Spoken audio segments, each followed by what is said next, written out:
Oke, bismillah. Assalamualaikum warahmatullahi wabarakatuh.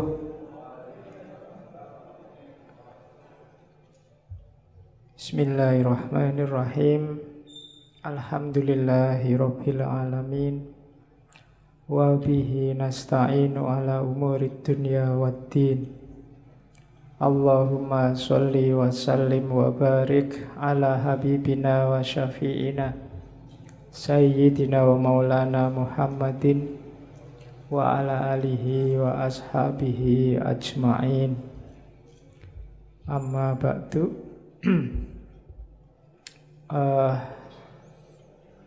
Ngaji kita sudah diawali dengan 2 kali surat Fatihah. Kita genapkan 3 kali ya. Kita kirim lagi Fatihah untuk ayahnya saudara kita Mas Mas'ud. Mas'ud ini generasi paling awal dari ngaji filsafat, sampai hari ini paling setia. Oke, kita tambah sekali lagi Fatihah ya.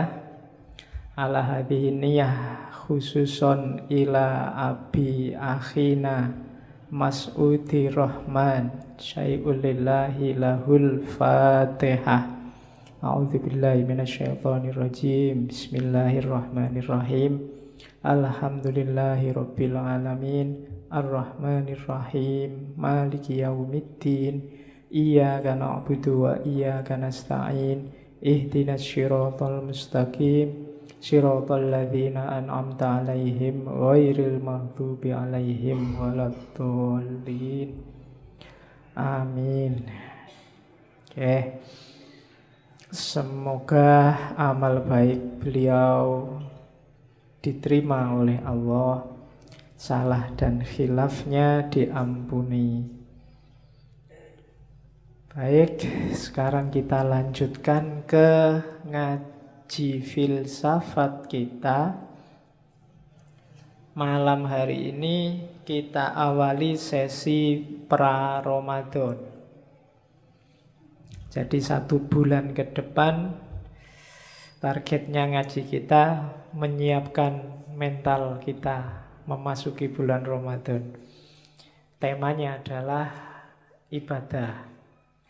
Bahasa Inggrisnya ibadah itu religious service.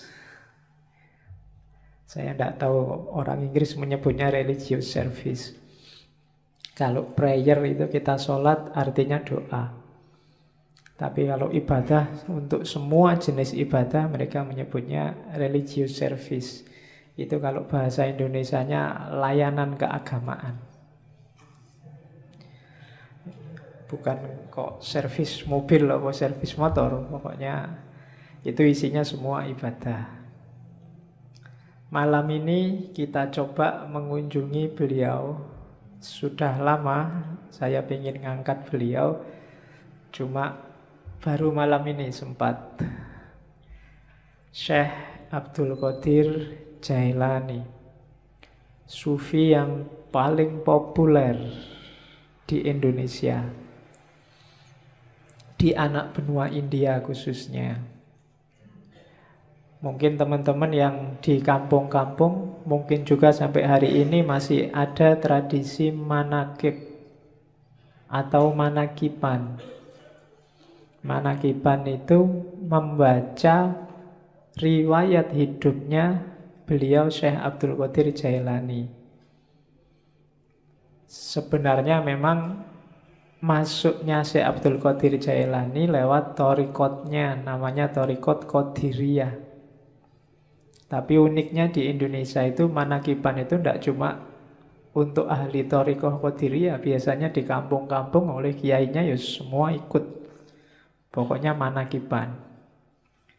Meskipun hari ini banyak yang nyinyir terhadap manakib.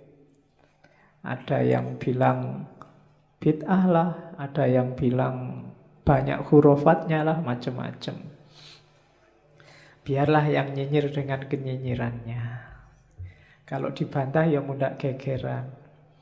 Manakib itu kan dari akar kata mangkobah. Mangkobah itu cerita tentang kebaikan atau kesolehan seseorang. Jadi manakib itu hanya untuk orang-orang baik. Tidak mungkin ada manakib Abu Jahal, itu tidak ada. Manakib Hitler itu tidak ada. Jadi manakib itu untuk orang-orang baik. Dibaca ya tidak apa-apa. Dari riwayat hidup mereka kita bisa mengambil banyak ibrah, banyak pelajaran. Nanti ada yang bilang, mbok yo ngaji aja, baca Quran, baca hadis, sudah. Yo ngaji ya, baca hadis iya, baca manakib iya, kan tidak apa-apa. Yang ngelarang manakib kadang-kadang juga males ngaji, males baca hadis. Sudah, mereka sudah. Jalannya hidayah Allah itu kan lewat macam-macam. Kita kejar dari semua jalur. Entah nanti datangnya lewat mana. Mungkin baca Quran, baca hadis, tidak paham-paham, diinspirasi oleh riwayat hidupnya para wali, orang-orang suci, terus terbuka kesadarannya. Kan mungkin saja. Jadi itu. Jadi tidak usah galau kalau ada yang ngeritik-ngeritik. Ya yang ngeritik silahkan jalan dengan jalurnya sendiri. Kita punya jalur sendiri. Oke, Syekh Abdul Qadir Jailani ini dikenal punya gelar Muhyiddin. Dikenal juga punya gelar Ghausul A'zam. Ghausul A'zam itu penolong besar. Kenapa penolong besar? Ya karena ajaran-ajarannya membuat kita sadar terus selamat di akhirat. Akhirat itu kan urusan besar. Kalau pertolongan urusan dunia aja kita sangat terima kasih, apalagi urusan akhirat. Makanya beliau digelari Ghausul A'zam. Dan Ghaus ini kan jenis wali ranking 2 kelihatannya, di bawah kutub. Jadi beliau wali besar. Nanti ada cerita seorang sufi hampir 2 abad sebelum Syekh Abdul Qadir Jailani yang sudah meramalkan bahwa besok ada wali namanya Abdul Qadir yang lebih besar dari hampir semua wali. Wali ini namanya Junaid. Jadi Syekh Junaid ini satu ketika waktu pengajian kayak gini tiba-tiba ekstase terus teriak-teriak. Kakinya ada di pundakku. Kakinya ada di pundakku. Murid-muridnya heran, ini guruku ini piye to ngaji kok tiba-tiba ngomong kakinya di pundakku.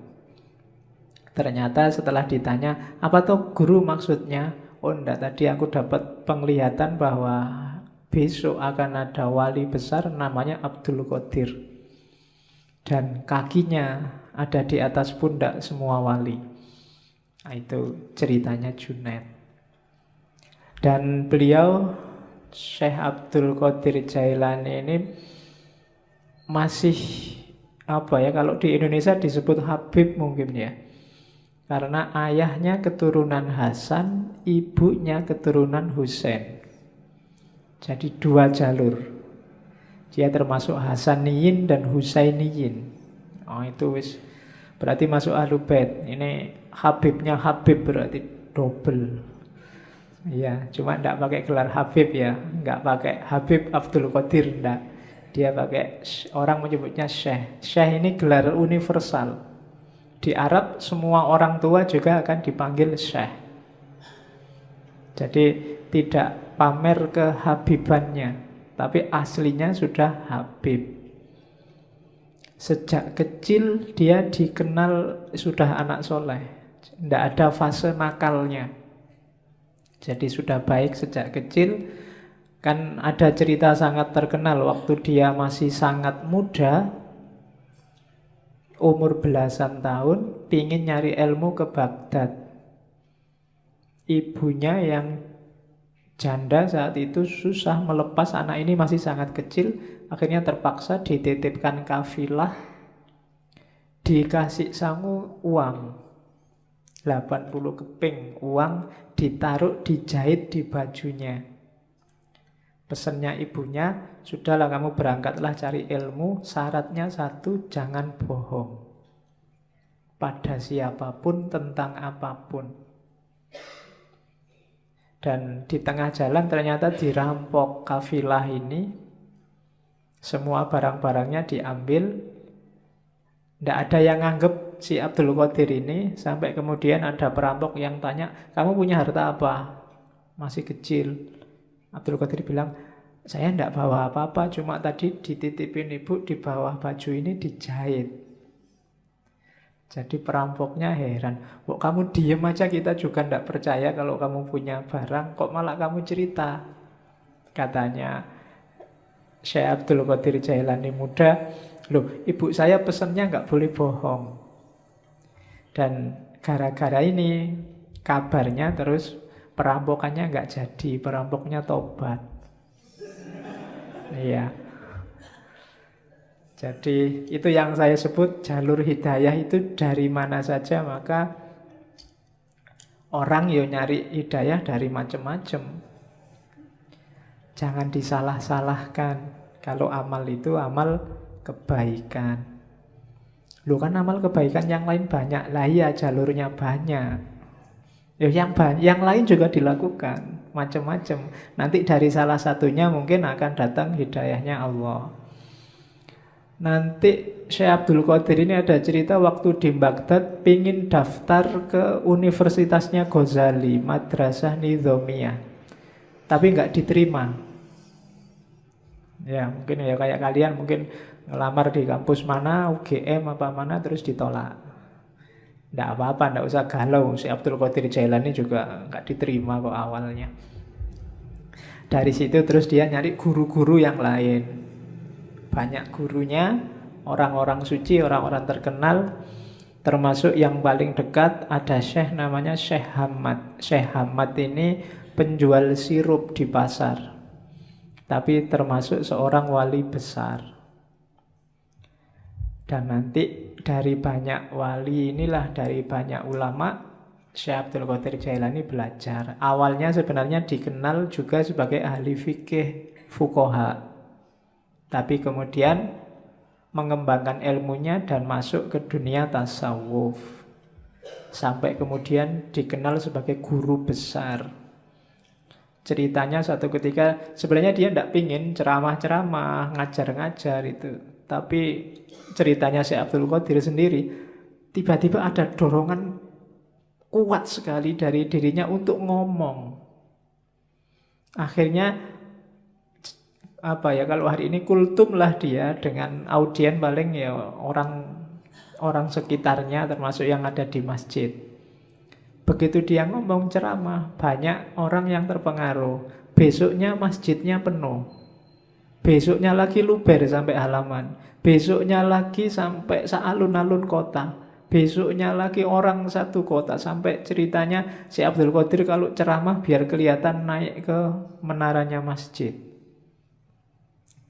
Jadi ya karena audiennya orang Baghdad, orang soleh-soleh. Kalau di Indonesia ya susah. Kamu ceramah sampai capek ya yang datang ya paling berapa.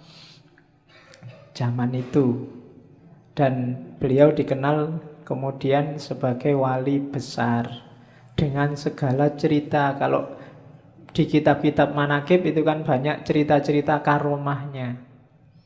Itu yang sering dikritik oleh orang yang tidak suka manaqib. Di situ banyak cerita yang tidak masuk akal. Ya jawabannya gampang lah, namanya aja karomah. Definisinya yang khawarikul adat mesti. Ya pasti tidak masuk akal.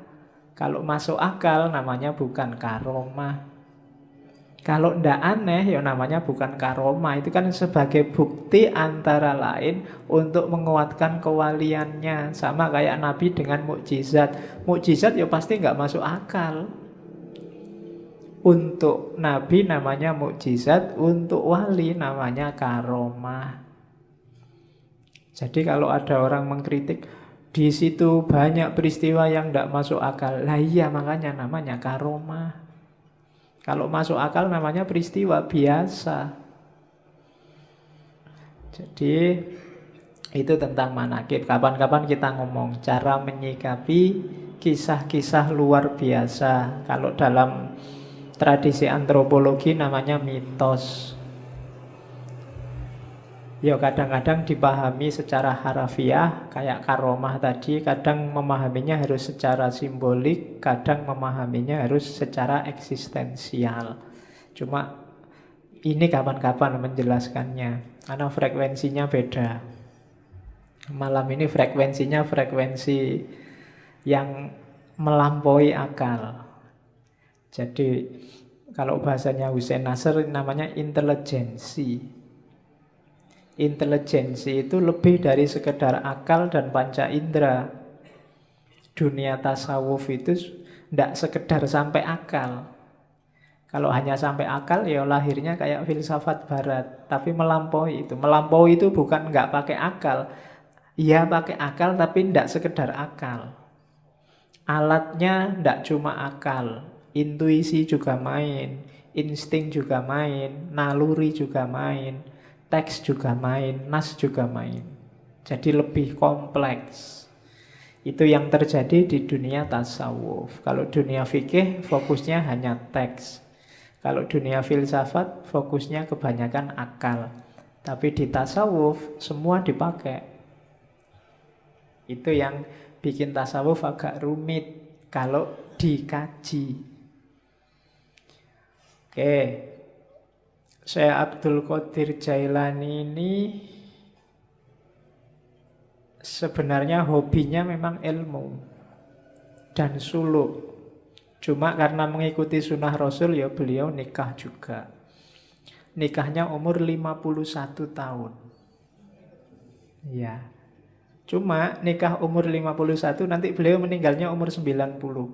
Nikah umur 51 istrinya langsung 4. Iyalah, lo kan levelnya wali mesti banyak yang mau lah. Nikahnya 4 dan nanti beliau punya anak 49. 20 laki-laki dan sisanya perempuan. Ya tinggal kamu hitunglah rata-rata berapa satu istri. Oke, berarti kan produktif kan? Ilmunya produktif, tasawufnya produktif. Ya. Dan hampir semua putra-putrinya jadi orang-orang besar di dunia tasawuf. Beberapa kemarin keturunan ke-19 atau 17 itu diundang ke Indonesia. Yang saya ingat belakangan di waktu harlahnya Muslimat. Itu keturunan Syekh Abdul Qadir Jailani keberapa. Terus beberapa tahun sebelumnya juga ada. Banyak yang memang jadi orang besar. Makanya kiai-kiai kalau di Jawa itu banyak yang istrinya lebih dari satu. Logikanya apa? Orang-orang ini kan dianggap orang-orang berkualitas. Nah, orang-orang berkualitas ini diharapkan melahirkan generasi yang berkualitas juga. Maka jangan sampai anaknya cuma sedikit, eman-eman. Bahasanya orang Jawa kan yang bisa melahirkan macan kan hanya macan. Nah, orang-orang ini logikanya kayak macan. Jadi biar lahir banyak macan, anaknya harus banyak. Cuma untuk anaknya banyak kan ya istri satu mungkin agak berat, istrinya harus banyak juga. Nah, pakai alasan ini ya. Oke. Jadi kalau ada yang mau nikah lagi, saya ini tergolong macan loh. Iya, macan ompong. Oke. Jadi itu Syekh Abdul Qadir Jailani. Kitab-kitabnya yang paling terkenal 3, belum termasuk Sirrul Asror. Yang pertama Hunyah. Hunyah itu judul lengkapnya mungkin Al-Hunyatu fi Talibi Thoriqil Haqqi apa saya lupa. Tapi terkenalnya memang kitab Hunyah. Terus yang kedua Fathur Rabbani. Dan yang ketiga Futuhul Ghaib. Dan beberapa kitab-kitab kecil, risalah-risalah termasuk Sirrul Asror. Sirrul Asror ini tipis kitabnya, bisa di-download langsung yang bahasa Arab. Terjemahnya juga bisa di-download langsung, tapi saya sangat rekomendasi jangan pakai terjemahan. Terjemahan saya lihat online itu ada beberapa kelihatannya pakai bahasa Melayu, Malaysia. Bukan urusan bahasanya, cuma urutan apanya ya. Cara menerjemahkannya agak bulat, susah dipahami. Mending langsung bahasa Arabnya bagi yang ngerti bahasa Arab. Atau yang pingin terjemahannya, beli terjemahan yang resmi. Biasanya yang dicetak jadi buku dan dijual bebas itu lebih tertib. Karena banyak yang menerjemahkan sendiri, tidak karu-karuan terus diupload. Kalau pingin ngerti aslinya ya memang dari Arabnya. Kitab itu tipis, babnya ada 24. Di awal Syekh Abdul Qadir Jailani bilang kitab ini untuk murid-murid pemula. Jadi orang-orang pemula yang mau masuk ke dunia tasawuf. Babnya ada 24. Alasannya kalimat syahadat la ilaha illallah Muhammadur Rasulullah itu hurufnya ada 24. Dan 1 jam sehari juga ada 24 jam. Jadi saya akan nulis 24 bab dalam kitab yang nanti diberi judul Sirrul Asror. Ya malam ini kita cuplik beberapa, tidak semua ya. Kalau semuanya nggak mungkin. Saya ambil beberapa sesuai tema kita tentang ibadah. Jadi yang nanti hampir semua penjelasannya tentang ibadah nanti double 2. Ada ibadah lahir, ada ibadah batin. Ini terjemahan saya. Kalau di naskah aslinya ada ibadah syariah, ada ibadah thariqah. Dan saya tidak akan jelaskan yang ibadah syariah, kalian pasti sudah ngerti semua.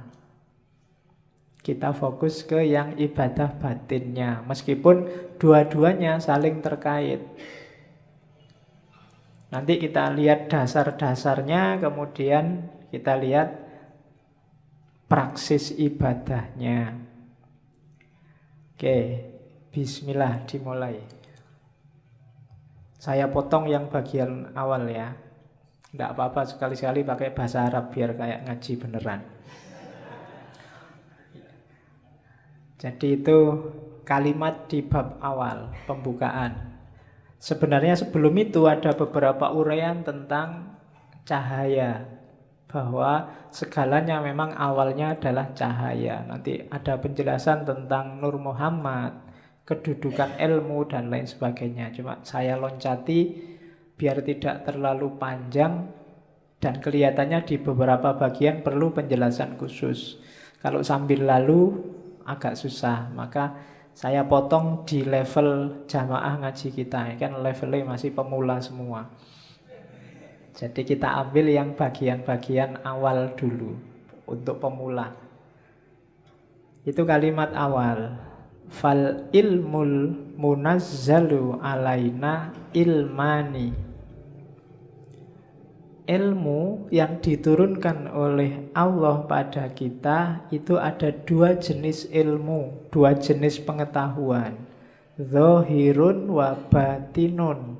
Ada ilmu lahir, ada ilmu batin.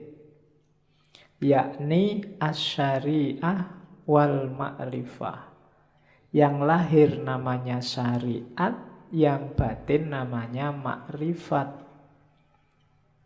Fa'amrun bisyari'ati ala fa'amaro bisyari'ati ala zahirina wa bil ma'rifati ala batinina.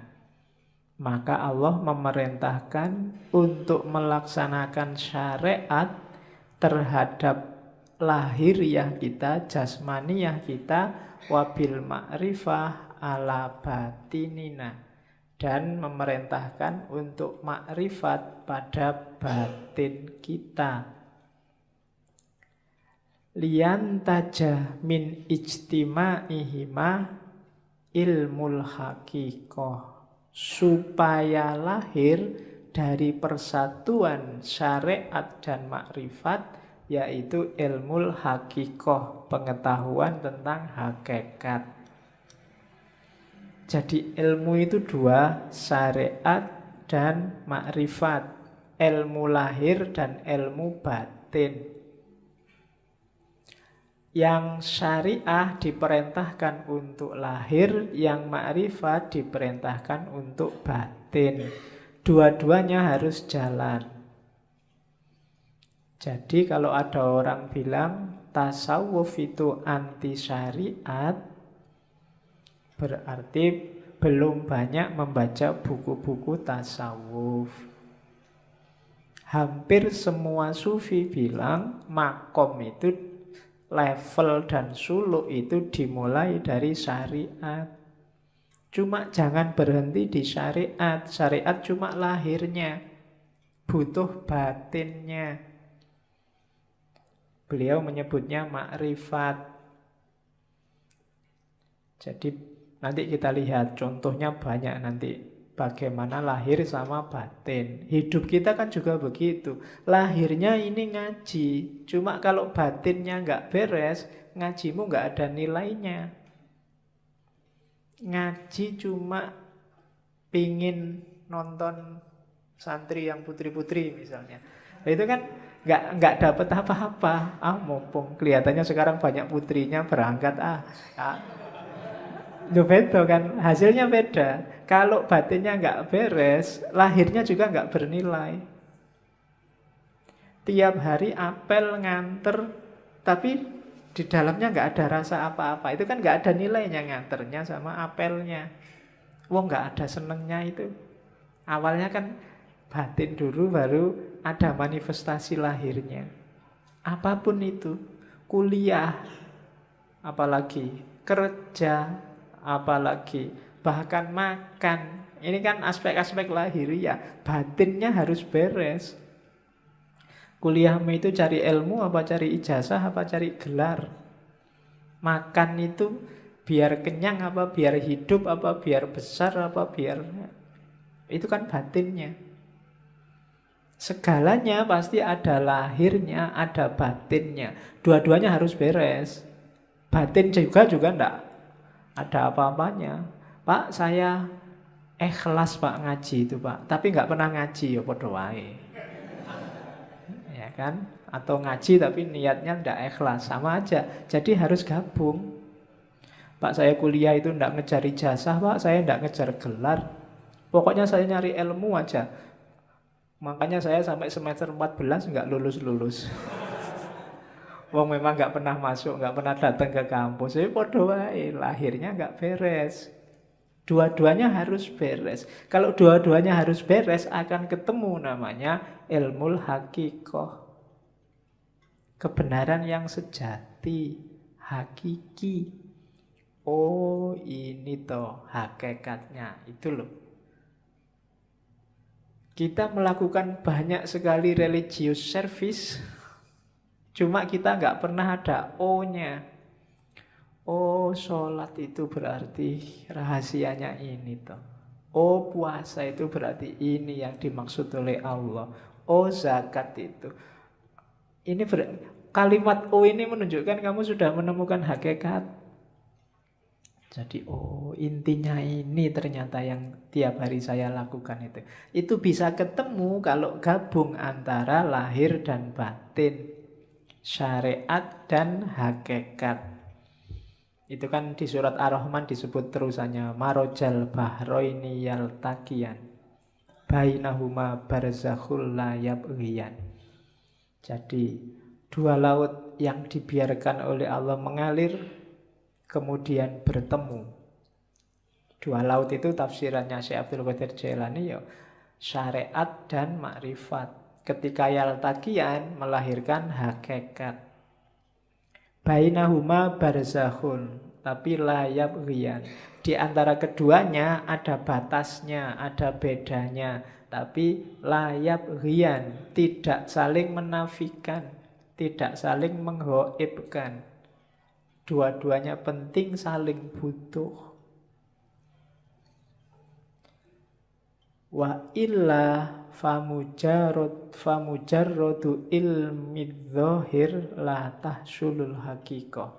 Kalau tidak ada makrifat, tidak ada batin, maka ilmu lahir saja tidak akan bisa menemukan hakikat.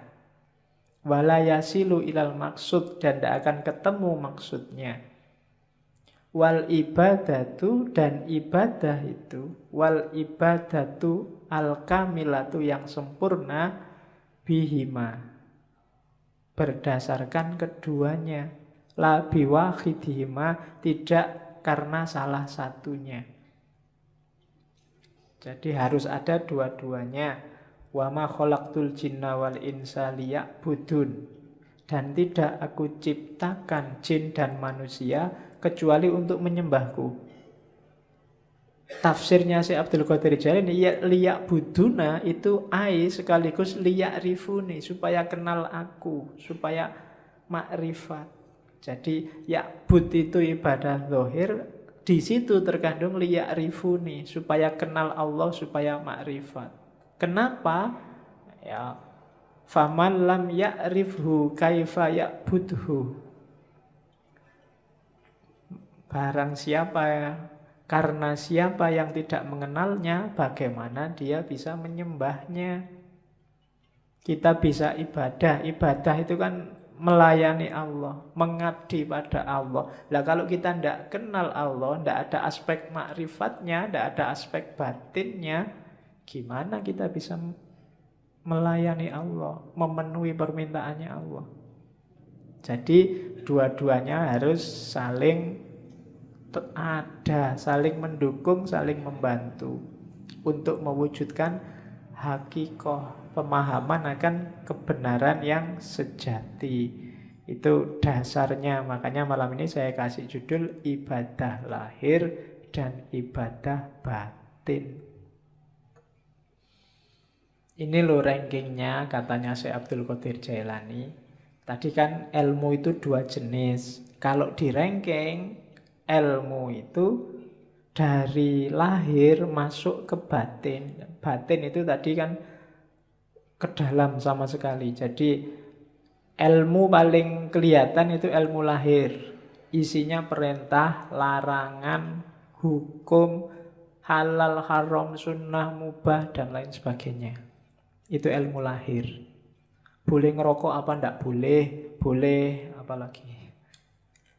Itu kan hukum semua. Facebook itu haram apa halal, WA itu haram apa halal, kan gitu.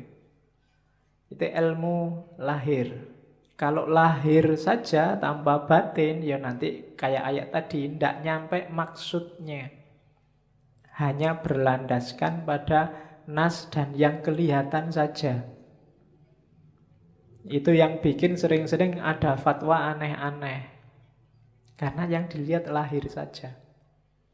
Saya lupa dulu di Mesir ada fatwa untuk menghindari zina mata, zina macam-macam. Misalnya nanti kita sekantor sama perempuan yang bukan muhrimnya, maka disarankan yang laki-laki ini boleh nyusu dulu sama perempuan ini.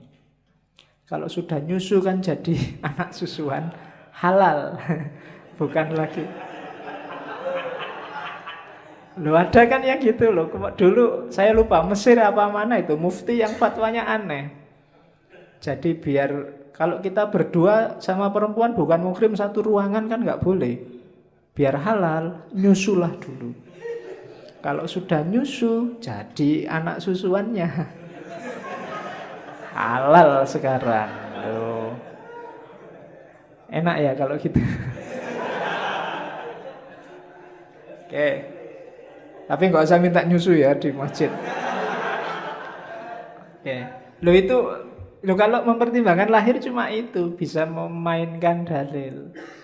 Untuk tidak begitu ya masuklah ke level yang lebih dalam, ilmu batin. Ilmu batin level paling bawah, level paling dangkal itu batinnya syariat, namanya thariqah. Di dalam thariqah ada yang lebih dalam, namanya makrifat. Di dalam makrifat ada yang lebih dalam, yaitu hakikat. Itu yang katanya Syekh Abdul Qadir Jailani, batinul bawatin. Batinnya batin. Jadi lapisan paling luar syariat. Lapisan di dalamnya thariqah, di dalam thariqah ada makrifat, di dalam makrifat ada hakikat. Jadi syariat itu perintah lahiriahnya. Perintah lahiriah ini pasti ada maksud dan tujuannya. Kesanalah kita menuju maksud dan tujuannya. Itulah namanya thariqat. Kalau kita menuju ke sana, kita akan menemukan pemahaman. Oh, rahasianya ini toh. Itulah makrifat. Kalau sudah gabung semua, syariat, thariqat, makrifat, kita akan sampai pada makom namanya hakikat. Menemukan kebenaran yang hakiki dan sejati. Beberapa sufi menganggap makrifat sama hakikat ini satu level. Orang yang sudah ngerti hakikat, pasti dia makrifat. Orang yang makrifat, pasti kenal hakikat. Jadi yang jelas ada syarak, syariat, jalani itu. Kemudian kejar rahasianya, maksudnya. Jangan cuma kayak mesin, ya, robot yang diprogram A terus jalan A, tapi pahami tujuannya. Gapailah tujuan itu, itulah namanya thariqah. Cara menemukan tujuan dari syariat. Kalau sudah serius menjalani syariat melalui thariqat, orang akan memahami rahasia-rahasianya, itulah makrifat. Dan kalau sudah makrifat berarti dia sudah paham hakikat, kebenaran yang sejati. Itulah ilmu.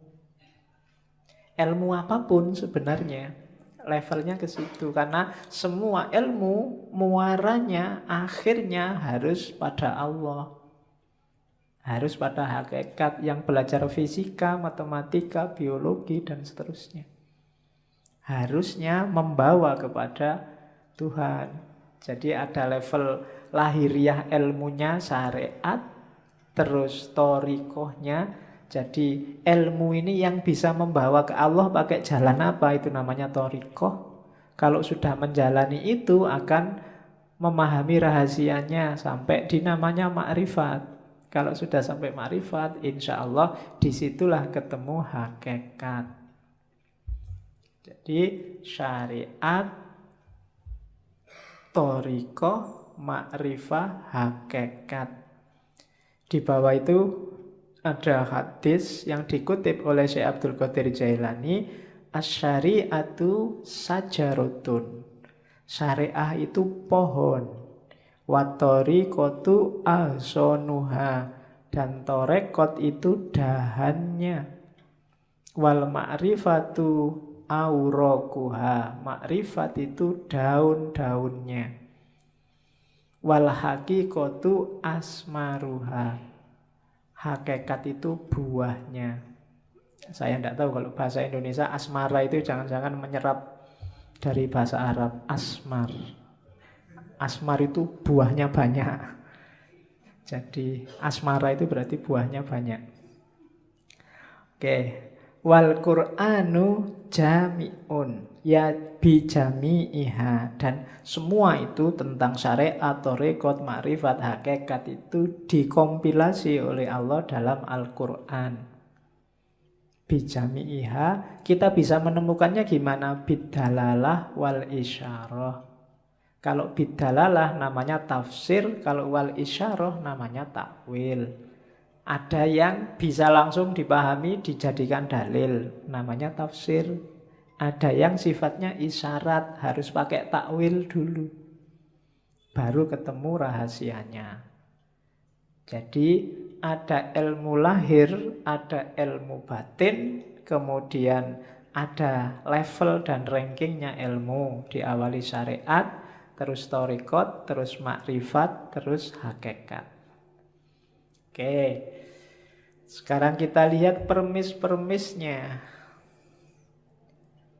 Berarti apa? Berarti ibadah itu dari syariat menuju hakikat. Berarti tugas kita di dunia itu yang pertama belajar tentang syariat, kemudian menjalani syariat, kemudian belajar tentang hakikat dan memahami hakikat, kemudian menjalankan hakikat lewat thariqah tadi. Jadi dari syariat menuju hakikat. Jangan khawatir kalau ada yang ngomong sufi tidak sholat, sufi tidak puasa, itu hoax kalau hari ini. Ya, itu hoax. Oke, itu saya potong beberapa kalimat yang bagus. Perbuatan yang baik mestilah dilakukan dengan cara yang benar. Kalimat ini bisa dipakai karena sekarang banyak orang yang melakukan perbuatan baik dengan cara yang tidak baik. Mengingatkan tapi menyakiti. Nah, itu melakukan perbuatan baik. Mengingatkan kan baik, tapi dengan cara yang tidak baik. Ngasih sedekah tapi pakai caci maki. Nah, itu juga perbuatan baik, ngasih sedekah. Jalannya bukan caci maki. Ngasih tahu tapi bentak-bentak. Nah, itu banyak kita sering melakukan perbuatan baik tapi jalannya tidak baik.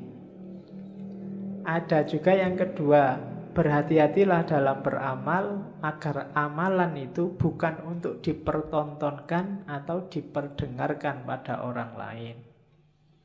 Semua dilakukan karena Allah, hanya nyari ridhonya.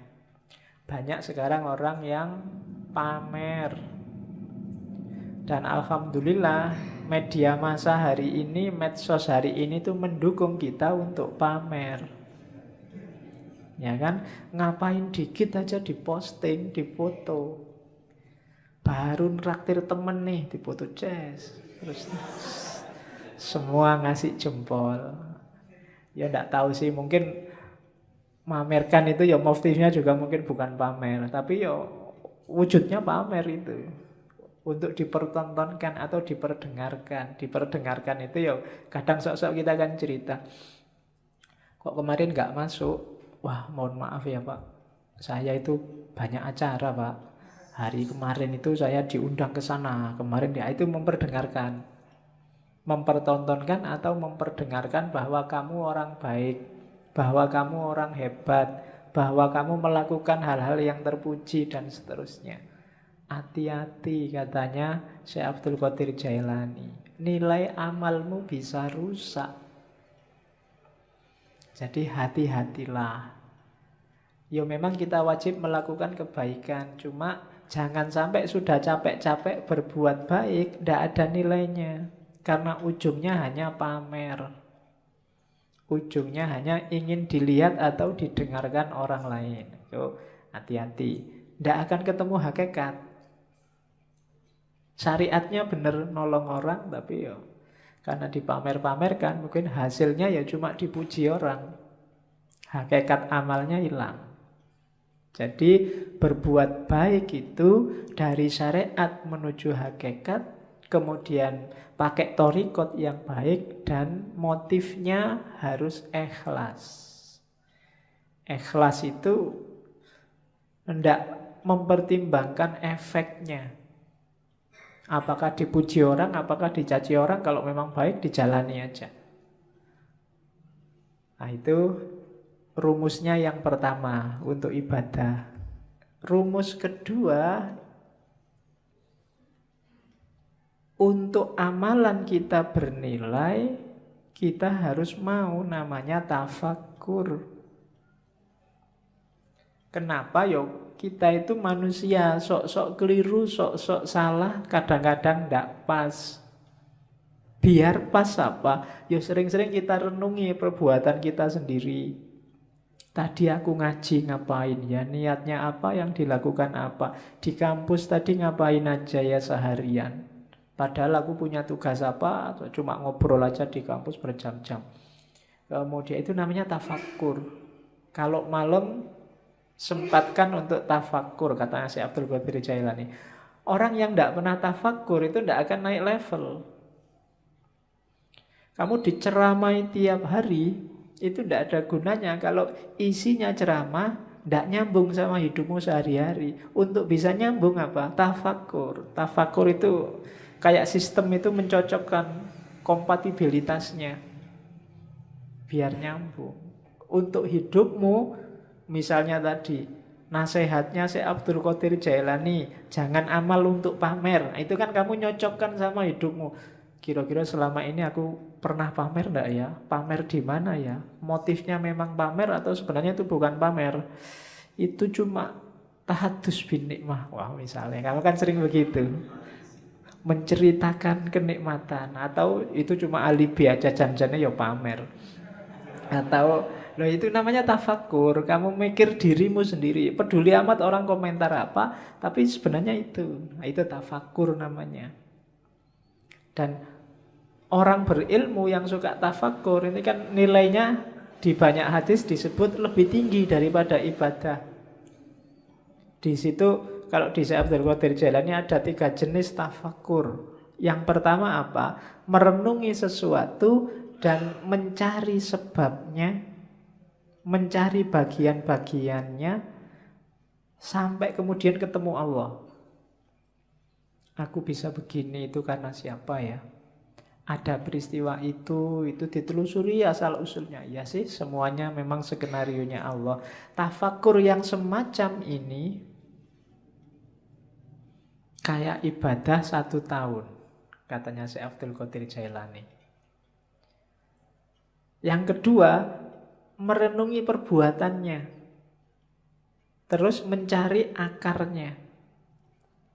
Dayaku dari mana, apa saja yang aku lakukan, cocok apa enggak sama kehendaknya Allah, dan seterusnya. Nah, merenung semacam ini nilainya lebih dari 70 tahun ibadah. Padahal umur kita berapa tahun? Paling 70 tahun pas, itu kayak seumur hidup ibadah terus. Yang ketiga, merenungi hikmah kebijaksanaan ilahi dalam segala hal, bahwa apapun yang ditetapkan oleh Allah, di situ ada ilmu, ada pelajaran, ada kebaikan. Jadi renungi segala peristiwa dan temukan hikmahnya. Ini bernilai lebih dari 1000 tahun ibadah. Cuma ya jangan dihitung besarannya ya, karena kamu itu sering pakai kalkulator. Iya, wah sudah 70 tahun ibadah toh Pak. Santai Pak, berarti aku bisa ngapain aja sekarang. Kan aku sudah tafakur, kan mesti gitu. Itu sebenarnya itu simbolik, isyarat dari Syekh Abdul Qadir Jailani bahwa itu loh besarnya pahala orang tafakur.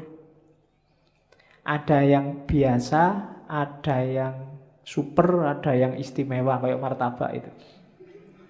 Jadi ada yang level biasa pahalanya 70, ada yang pahalanya 1 tahun, ada yang pahalanya 100 dan 1000, malahan itu 1000 tahun loh. Itu tafakur, maksudnya keutamaannya. Jangan dihitung matematikanya. Itu nanti jangan-jangan kamu korupsi, Pak. Saya korupsi 1 juta. Yang 1 juta ini tak sodakohkan 100.000, kan nanti dapat pahala 70.000 lipat. 70.000 kali 100.000, nah hasilnya kan lumayan 70 juta. Dosanya sama pahalanya kan nanti menang pahalanya Pak, berarti impas kita Pak kan. Ya, itu namanya matematika. Itu yang bikin kadang-kadang para koruptor itu habis korupsi terus umroh. Ya kan? Sebelum korupsi umroh, setelah korupsi umroh. Kenapa? Karena perbuatan di antara 2 umroh ini diampuni 100%. Ya itu kamu sedang main matematika sama Gusti Allah. Emangnya Gusti Allah ndeso, ndak ngerti kalau mbok abusi. Jadi itu tafakur dasarnya. Jadi ibadah, ya kamu jangan, Pak saya sudah bisa sholat kok Pak. Enggak, harus tafakur lagi. Sholatku sudah bener apa enggak. Kualitas sholatku zaman aliyah sama sekarang kira-kira semakin naik apa semakin drastis turunnya. Nah itu kan tafakur yang bisa. Ya dulu saya sholat itu lama loh, sekarang kok bisa cepet ya. Oh itu tafakur yang bisa. Kamu mikir, ini gara-gara aku semakin pinter, apa gara-gara cepet itu waktuku mepet, sibuk terus, apa gara-gara itu tafakur. Kadang-kadang kan memang semakin pinter orang, sholatnya semakin cepet. Ilmunya banyak masalahnya. Dia ngerti sela-selanya mana yang cuma sunnah, mana yang mubah, mana yang wajib.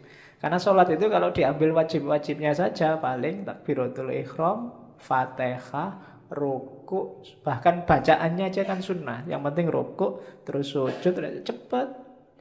Jadi nggak sampai 2 menit, 4 rakaat selesai. Wong apalagi diambil wajib. Apalagi Fatihahmu kan sering agak di-skip gitu kan. Tambah cepat ini. Ya kayak kamu nyetel video itu, di fast forward, ada yang level 2, level 3, tambah cepet gitu. Untuk memperbaiki yang gini-gini ini kita butuh tafakur. Orang yang tidak mau menafakuri dirinya, kualitas hidupnya tidak akan naik.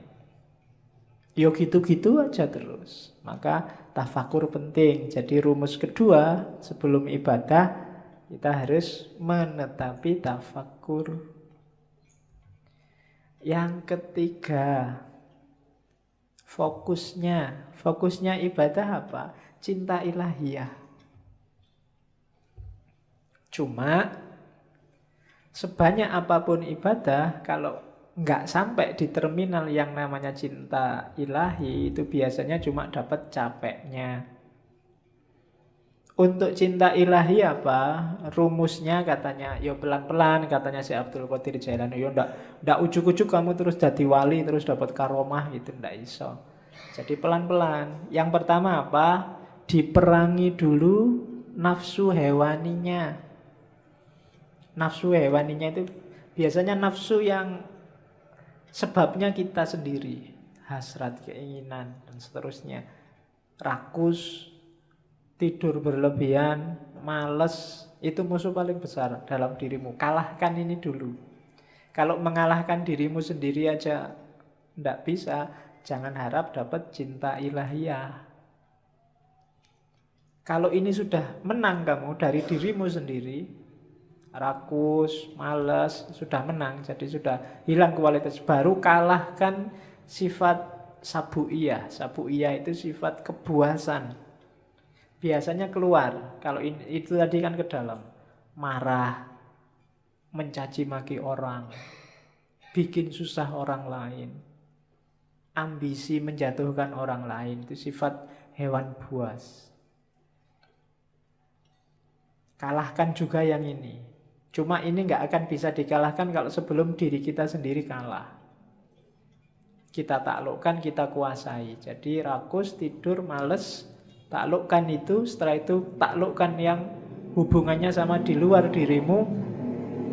Dan yang ketiga, bersihkan dari semua sifat jahat, angkuh, sombong, iri, dendam, tamak. Buang itu semua. Baru setelah itu kita bisa bersih. Bahasanya kita bisa sadar. Sebelum itu semua kalah, kita tidak akan sadar bahwa kita itu keliru, kita itu salah, kita itu juga berdosa. Cuma sadar saja masih belum cukup. Kita harus naik kelas, kan begitu.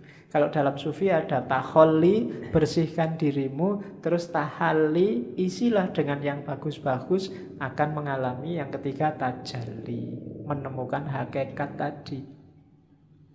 Jadi bersihkan semua karakter jelek, isi dengan yang bagus-bagus, kita akan dapat cinta ilahi. Kalau dibersihkan saja, nggak diisi yang bagus-bagus, ya levelnya masih belum. Jadi masih hanya bersih dari dosa. Oke, jadi setelah itu, setelah bersih baru naik tangga menuju hakikat tadi. Dari situ akan dapat namanya cinta ilahiyah. Cinta ilahiyah itu kita jatuh cinta pada Allah dan Allah juga jatuh cinta pada kita. Saling mencintai. Hari ini masih belum. Hanya Allah saja yang jatuh cinta pada kita. Kita belum mencintai Allah. Berpuluh-puluh tahun kita jual mahal sama Allah. Padahal apa-apa yang ngasih Allah. Itu kan kayak kamu pacaran, sudah ditraktir tiap hari, diantar jemput tiap hari, masih aja jual mahal. Itu kurangnya apa Allah sama kita belum masih cinta sama dia belum. Padahal kita tiap hari minta, berdoa itu kan minta sama Allah. Tapi disuruh membersihkan diri nggak mau. Alamatnya kita memang belum jatuh cinta sama Allah. Jadi kasihan Allah bertepuk sebelah tangan cintanya. Karena kamu cuekin dia. Untung Allah itu cintanya sejati sama kita. Jadi ndak mutung, ndak patah hati, terus kamu ditinggal, ndak. Kamu ditunggu sampai kamu jatuh cinta padanya. Ya, cuma kamunya jual mahal. Saya ndak tahu kapan kamu sadar bahwa terlalu mahal kamu menjualnya. Sama Allah. Turunkan dikit lah harganya. Oke, ya kan? Apel sehari 5 kali. Itu pun waktu apel kamu cuek. Bayangkan loh, kalau kamu punya pacar terus pacarmu apel tapi pacarmu cuek. Diajak ngomong tapi pikirannya kemana, lihat kemana-mana, tidak fokus sama yang diajak ngomong, itu kan tidak enak. Dan tiap hari Allah kamu gituin. Waktu kamu sholat pikiranmu kemana-mana, tidak merasa sedang berhadapan dengan dia. Itu kalau manusia biasa sudah nangis-nangis itu. Sudah minta putuskan saja aku sedikit. Cuma Allah enggak, karena Allah sangat sayang pada kita, Rahman dan Rahim. Maka ini tipsnya dari Syekh Abdul Qadir Jailani. Terus setelah itu rumusnya apa? Untuk ibadah wujudkan tasawuf, untuk menggarap batinnya. Ini juga ada di Sirul Asror. Tasawuf itu apa? Tasawuf itu kan dari 4 huruf. Ta, sod, wawu, sama fa. Taknya itu taubat, perbaikan diri di level apapun, awalnya harus taubat. Taubat itu menyesali kesalahan yang lama, kemudian membangun diri dengan perbuatan-perbuatan yang baik. Itu taubat, harus taubat dulu. Kalau merasa benar terus, orang yang selalu merasa benar, itu biasanya berat kalau disuruh taubat. Dia merasa sudah full, wis apik, wis bener, ndak mungkin salah aku. Berarti wong sudah merasa paling benar, ya ndak mungkin taubat sudah. Maka katanya Syekh Abdul Qadir Jailani, levelnya pertama, mau melakukan apapun yang baik, syaratnya harus taubat. Bersihkan diri dulu. Karena ibaratnya kayak air. Kalau campur sama kotor, hasilnya mesti kotor. Entah airnya dulu apa kotorannya dulu. Seperti apapun situasinya, maka harus bersih. Air kotor diisi apapun, ya statusnya tetap kotor. Dia harus dibersihkan dulu. Maka taubat yang pertama-tama. Setelah itu sofa. Sofa itu kesucian, ketentraman, kebahagiaan. Syaratnya untuk sofa, syaratnya untuk suci adalah, untuk tenang adalah, untuk tentram adalah bebas dari keterikatan dunia. Yang bikin kamu hari ini cemas, sumpek, galau, ndak konsentrasi, ndak bisa jatuh cinta sama Allah, hidupmu ndak jelas ke utara ke selatan, pasti urusan dunia. Begitu dunia kamu letakkan di ranking bawah, hidupmu mungkin lebih santai, lebih tentram, lebih tenang. Cuma kenapa kok kamu gampang galau, gampang cemas hari ini? Kemungkinan besar dunia levelnya atas dalam hidupmu. Jadi yang kedua, sofa. Yang ketiga, kalau sudah taubat dan suci, sudah nggak terikat lagi oleh dunia, masuklah ke huruf wawu, walayah, kewalian. Walayah itu berarti orang yang 100% hidupnya berhubungan dengan Allah, mencintai dan dicintai Allah.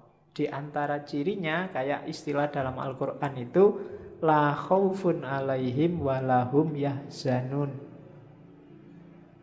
Tidak ada rasa takut, tidak ada rasa sedih. Siapapun yang ngaku wali, kok masih sering takut? Takut miskin, takut kalah, takut jatuh, takut macam-macam, berarti dia bukan wali. Wali itu tidak takut apapun. Wong cuma dunia aja kok. Kalah tidak masalah, menang juga tidak kaget. Dia tidak takut apapun.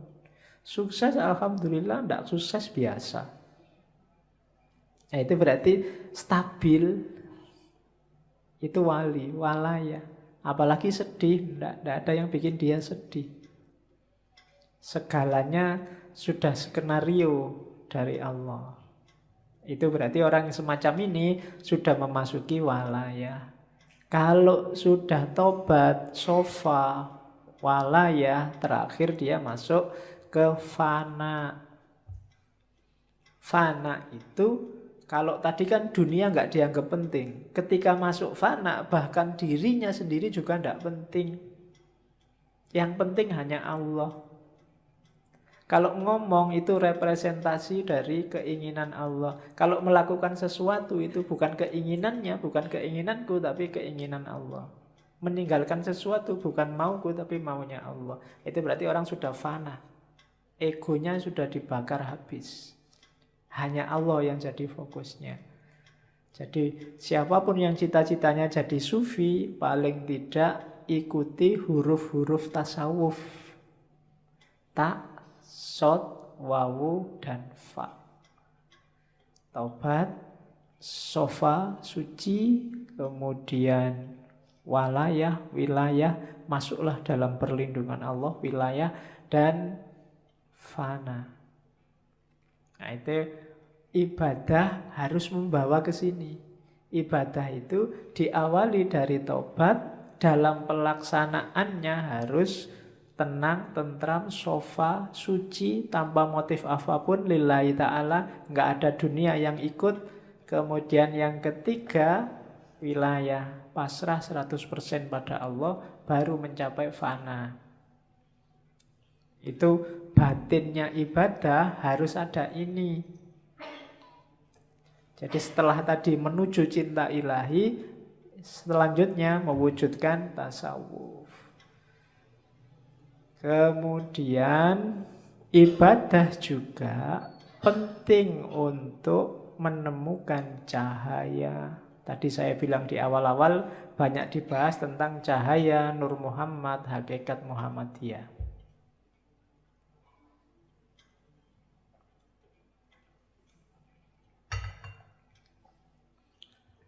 Yang ingin mengerti Nur Muhammad, hakikat Muhammadiyah, didengarkan ulang aja rekaman waktu Ibnu Arabi. Di semua sesinya, di ngaji sebelumnya banyak sudah ngomong itu. Cuma malam ini sengaja nggak saya ulang karena Syekh Abdul Qadir Jailani insya Allah beberapa kali masih akan kita kaji, entah di sesi tema apa. Malam ini kita fokus ke ibadah. Jadi ibadah juga satu jalan untuk menemukan cahaya. Nur, ya cahaya primordial, cahaya sejati kan yang Nur Muhammad sama hakikat Muhammadiyah. Ya meskipun NU nggak usah nyari hakikat Nahdlatul Ulama. Urusannya beda. Jadi katanya Syekh Abdul Qadir Jailani, ibadahmu itu membawa manfaat maksimum. Ibadahmu akan sejati apabila bisa memantulkan cahaya ilahi. Untuk bisa ke sana, hatinya, jiwanya harus bersih. Sholatmu itu akan banyak manfaatnya kalau hatimu jernih, memantulkan mau dan maksudnya sholat yang sejati. Kenapa selama ini ibadah kita rasanya kok formalitas, tidak ngefek sama sekali dengan kehidupan kita, karena kita ada dalam kegelapan. Orang yang gelap itu kan tidak kelihatan apa-apa. Sejatinya yang dia lakukan dia tidak paham, hakikat yang dia pahami, yang dia jalani juga dia tidak ngerti. Kenapa begitu? Karena hatinya gelap. Akalnya mungkin masih jalan, masih cerdas, bisa ngeritik sana, ngeritik sini, bisa ngomongnya kelas tinggi, tapi hidupnya sehari-hari tidak mencerminkan yang diomongkan. Tidak mencerminkan yang diceramahkan kemana-mana. Kenapa begitu? Ya kalimatnya hanya berhenti di mulut. Hidupnya sendiri bukan cerminan itu. Kenapa kok hidupnya tidak jadi cerminan? Karena hatinya gelap. Menangkapnya pakai akal dia canggih, tapi menangkap pakai hati tidak bisa. Kenapa? Hatinya gelap. Nah, maka di antara syaratnya ibadah, biar maksimum manfaatnya, singkaplah kegelapan hati. Bersihkan hatimu.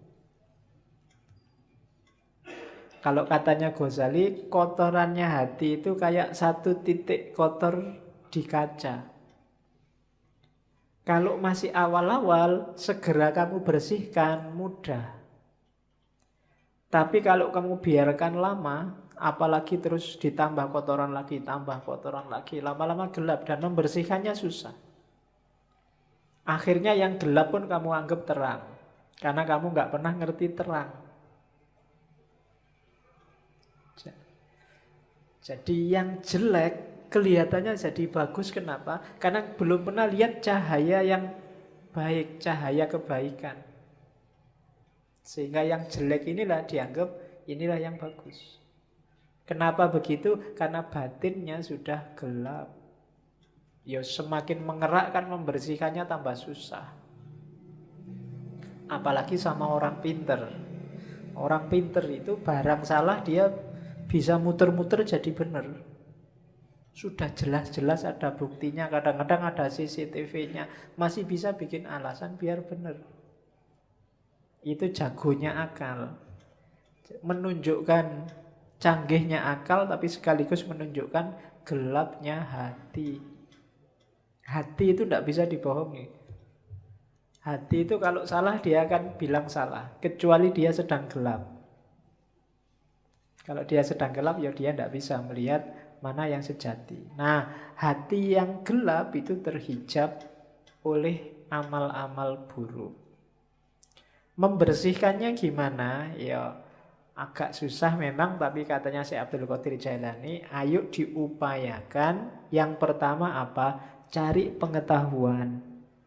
Ilmunya harus banyak dulu. Ilmu apa? Ya yang berhubungan dengan pembersihan batin tadi. Cari ilmunya dulu, jangan ngawur. Nanti membersihkan hati pakai paranormal. Membersihkan hati pakai apa? Enggak. Pengetahuan dulu, cari ilmunya dulu. Kalau sudah dapat ilmu, diamalkan ilmunya dengan usaha, dengan keberanian.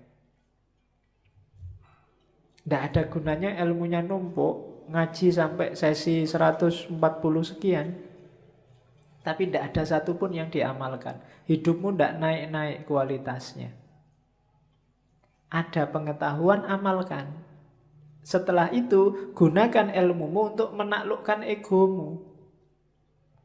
Tadi, menaklukkan dirimu. Dirimu harus ada di bawah kendali hati yang jernih, yang bercahaya. Akalmu jadikan pendukungnya. Akal ini bisa dibawa ke utara, bisa dibawa ke selatan. Akal ini pasukan yang paling kuat. Kalau kamu pakai mendukung kebaikan, ya dia kuat. Kamu pakai mendukung kejahatan, dia kuat juga. Anggota DPR itu orang pinter-pinter semua. Dan akalnya bisa kompak untuk mendukung sesuatu yang jane ya wis kelihatan keliru. Tapi bisa dibikin argumen macam-macam seolah-olah benar. Itu akal. Sebentar lagi mungkin perang Korea sama Amerika. Banyak yang tidak setuju perang. Antara yang setuju perang dan yang tidak setuju perang punya argumen semua, masuk akal semua. Itu akal. Kemarin waktu pilkada Jakarta, yang pro Ahok pakai akalnya juga, yang anti Ahok pakai akalnya juga. Itu akal. Maka akal itu tergantung dia dibawa kemana. Yang bisa menemukan yang sejati itu hati, kolbu. Cuma kolbu yang bisa menangkap cahaya. Karena dia tidak mencari keluar tapi memantulkan yang di dalam. Hanya saja syaratnya dia harus dalam kondisi jernih. Untuk menjernihkan prosesnya pengetahuan, kemudian diamalkan. Untuk selanjutnya kuasai dirimu biar nggak dikuasai oleh egomu. Nah ini rumusnya. Ini kalau diceramahkan gampang. Enteng dong, cuma ngomong aja kan enak. Menjalankannya yang berat. Dan gak usah dianggap saya ngomong kayak gini terus wah Pak Faiz berarti sudah gitu. Wah, lambemu. Ya, yo kalau ngomong gini ini rumusnya kan tetap usikum wa nafsi. Yo ngandani diriku sendiri juga. Oke, kalau saya sudah bisa gini aku tadi wali, nggak mau ngaji di sini.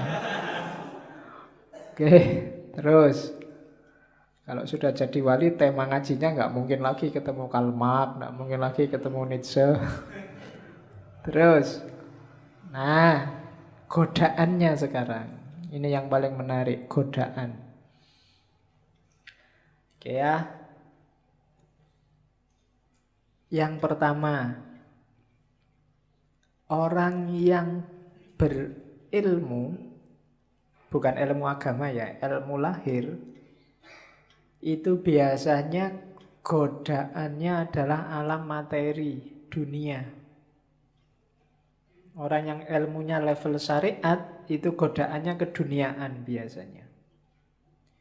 Istrinya nambah atau kekayaannya double atau ngaji pakai tarif atau macam-macam. Ini godaannya orang berilmu yang ilmunya masih syariah. Syariah ilmu ya, bukan syariah fakultas. Jadi syariat ilmu lahiriah tadi itu biasanya digoda oleh materi. Kalau orang levelnya di atasnya dikit, menyebutnya ahlul hikmah, orang pinter, godaannya adalah alam malakut. Alam malakut ini alam rohani. Nikmatnya ilmu, nikmatnya yang gitu-gitu biasanya sering menjebak. Yang ruhaninya. Kalau orang setengah jalan sufi itu kan juga masuk orang bijaksana. Itu biasanya godaannya karomahnya. Bisa apa dikit sudah bangga, sudah sombong. Baru ngerti dikit, baru ngaji 1-2 kali ngerti apa-apa merasa wis pointer. Nah itu godaannya orang bijak. Jadi biasanya tergoda oleh alam malakut, dunia abstrak, dunia metafisik. Kalau ada orang lain, itu orang levelnya masih materi, ilmunya masih ilmu duniawi. Ilmuku loh ilmu akhirat. Ilmuku ilmu metafisik, filsafat kelas tinggi, dan seterusnya. Itu godaannya orang pinter. Godaannya ahli hakikat itu sifat-sifat ilahiyah. Membanggakan dirinya sendiri. Aku kok bisa kayak gini ya. Berarti ini rasanya ekstase itu. Orang lain belum ngalami, aku sudah ngalami. Itu godaannya sudah. Terjatuh dalam kesombongan, kebanggaan diri. Sama. Jatuhnya juga pada egonya. Jadi yang satu digoda oleh materi, yang satu digoda oleh metafisik, alam malakut, dan yang satu digoda oleh sifat-sifat ketuhanan. Sifat ilahi. Jadi orang baik terus kagum. Kok bisa ya aku sedermawan ini? Itu penyakit sudah. Nggak nyangka loh aku bisa sholat malam rutin sekarang. Wah, kok bisa ya aku ikhlas gini, semua hartaku tak kasih, ada temenku tak kasih. Loh, itu penyakit. Itu godaannya para salik.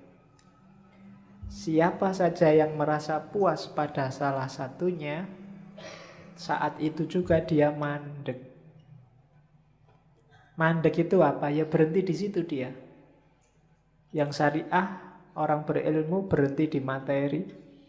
Para pejalan kaki, para filosof ahli hikmah berhenti di alam malakut.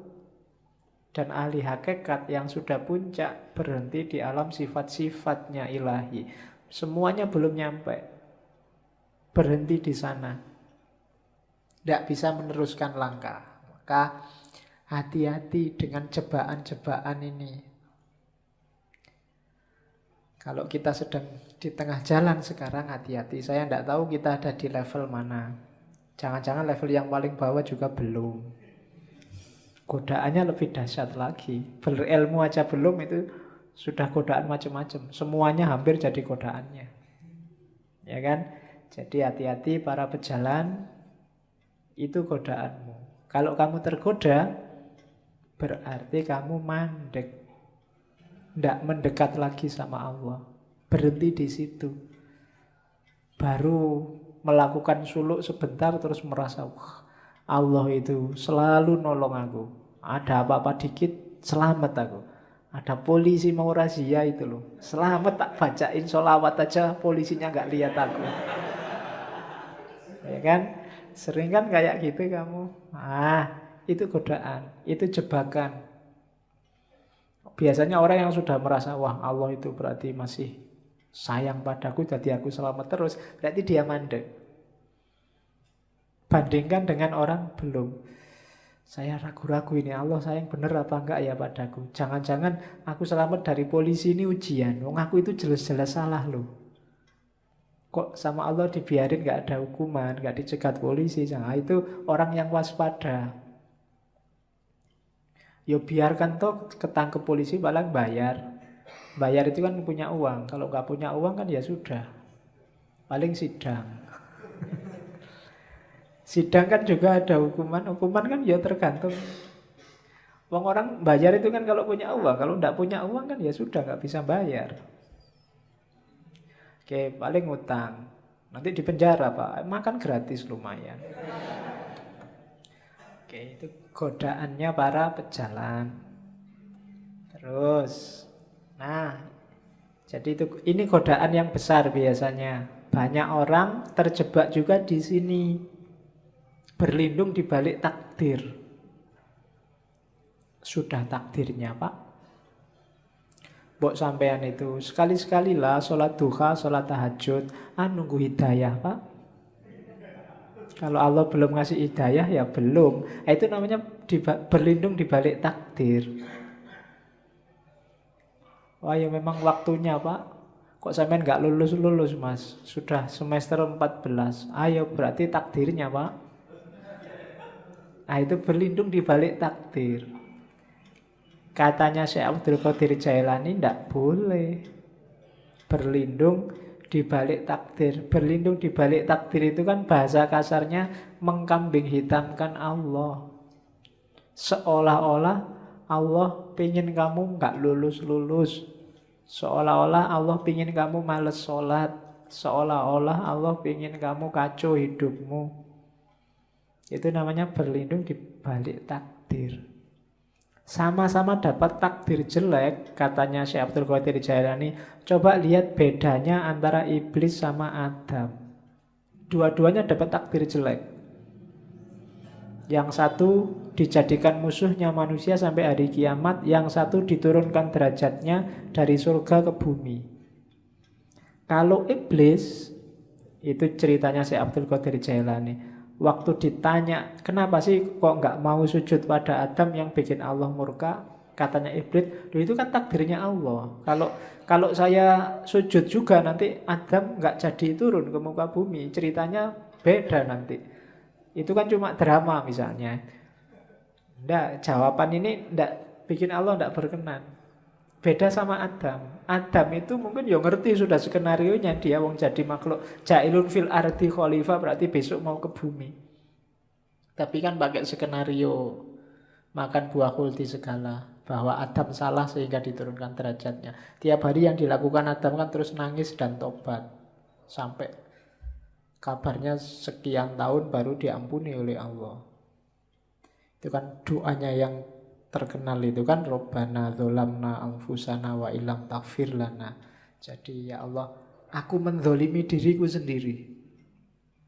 Jadi meskipun itu kan ya takdirnya Allah, tapi gara-gara aku tidak menuruti perintahmu, itu kan menzolimi diriku sendiri. Wa illam taghfir lana wa tarhamna lanakunanna minal khasirin. Kalau tidak engkau ampuni, tidak engkau rahmati, ya pasti aku rugi.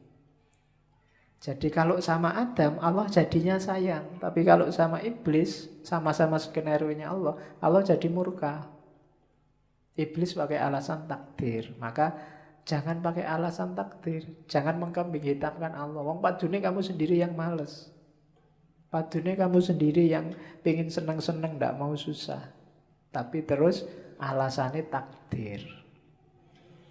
Oke, ini juga jebakan bagi ahli ibadah. Terus baru masuk ibadahnya sekarang. Sudah panjang ya. Lah namanya sak kitab. Yang pertama syahadat.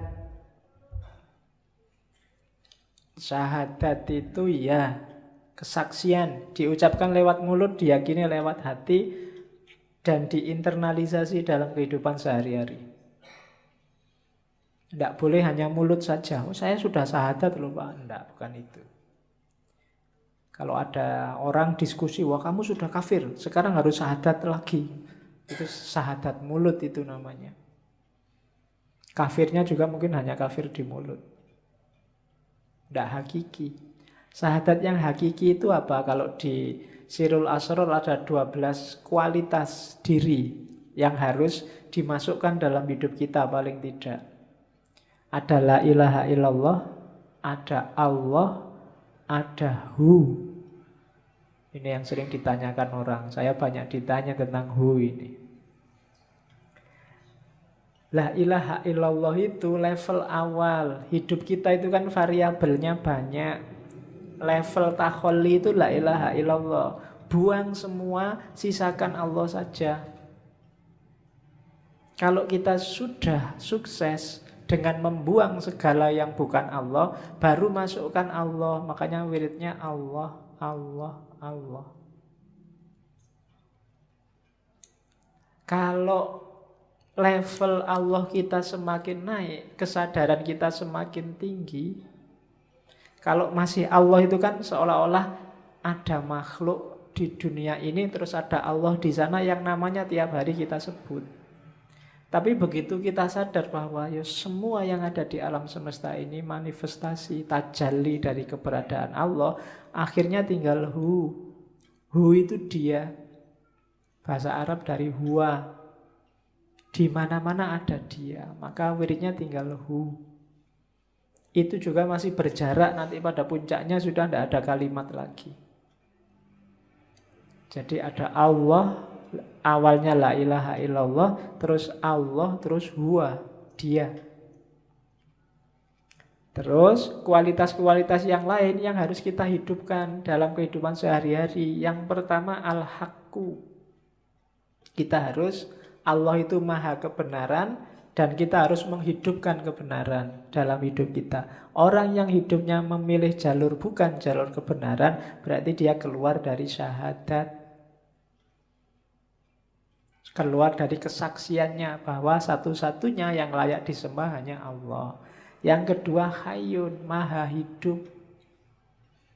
Hiduplah sebagai manusia dengan segala tanggung jawab tugasmu sebagai abdun dan khalifah. Qayyum, maha tegak, maha berdiri. Qahar, maha menaklukkan. Fattah, fattah itu pembuka. Wahhab, maha memberi. Ini dalam hidup kita sehari-hari, dasarilah dengan ini. Yakinlah bahwa apapun yang kita peroleh di dunia diberikan oleh Allah. Apapun masalah kita, Allah yang ngasih solusi, ya Fattah. Apapun yang kita alami dan kita lakukan dalam hidup kita, itu Allah lah yang menentukan. Namanya Qahar. Dan apapun yang terjadi, Allah yang mewujudkan. Qayyum. Ini prinsip-prinsip yang kita jalani setiap hari. Kalau kita yakin ada orang lain yang bantu kita mewujudkan keinginan kita, bukan Allah, berarti menyalahi syahadat. Dan seterusnya. Dan yang tiga yang terakhir itu wahid, ahad, somad. Wahid itu yang nomor satu, ahad itu yang satu-satunya. Tunggal. Kalau wahid dalam hidup kita, Allah harus nomor satu. Urusan apapun tidak boleh mengalahkan urusannya Allah. Itu berarti wahid. Kalau wahid nanti ada isnen, ada salasa. Nah, Allah harus selalu number wahid. Selalu nomor satu. Ngaji apa jalan-jalan? Kira-kira yang lebih disukai Allah yang mana? Oh, lebih disukai ngaji. Aku milih ngaji. Itu berarti wahid. Allah kita nomor satukan. Cari pacar dulu apa kuliah? Yang diridhoi Allah. Yang sunnah itu nyari istri, Pak. Jadi saya nyari pacar dulu. Allah lebih suka kita punya anak banyak misalnya. Pokoknya cari prinsip yang menomorsatukan Allah dalam hidup. Yang kedua ahad. Kalau ahad itu ya Allah lah satu-satunya. Selama ini kita mendefinisikan tauhid itu Allah yang ahad, ya, yang maha esa, yang tunggal. Cuma dalam prakteknya yang membuktikan bahwa kita yakin Allah ahad itu Allah yang wahid. Ketika Allah kita nomorsatukan dalam hidup kita. Buktinya apa bahwa Allah itu wahid? Allahus somad. Qul huwallahu ahad, Allahus somad. Buktinya Allah ahad itu Allah wahid. Buktinya Allah wahid, Allah somad. Allah satu-satunya tempat kita bergantung. Jadi satu-satunya tempat kita bersandar itu Allah. Itu baru kita syahadat beneran. Kita tidak menggantungkan diri pada ijazah, pada IP, pada gelar, pada uang, pada jabatan, pada pekerjaan. Allah saja tempat kita bersandar, itu berarti Allahus somad. Ini kualitas syahadat nomor satu. Mengucapkan syahadatnya gampang, cuma implikasi dan konsekuensinya panjang. Kalau sekedar asyhadu alla ilaha illallah wa asyhadu anna Muhammad Rasulullah saja gampang. Tapi dari situ kan konsekuensinya panjang. Jadi diucapkan lewat mulut tapi juga diinternalisasi dalam hati, diwujudkan nanti dalam perbuatan. Wahid, ahad, somad, hayyun, qayyum, qahar, dan seterusnya. Itu yang syahadat. Terus bersuci, kalau ini simpel teorinya. Yang kita sucikan dua, lahir dan batin. Sebelum kita sholat ada bab namanya toharoh. Ingatlah kalau kita sedang wudhu toharoh itu yang disucikan lahir. Sucikan juga batinmu. Siapa tahu masih najis, siapa tahu masih kotor. Ya konsep menyucikan diri paling simpel ya tadi. Taubat terus ikhlas. Cuma prosesnya panjang. Kadang-kadang untuk penyucian batin orang butuh guru. Jangan disucikan sendiri pakai teori sendiri.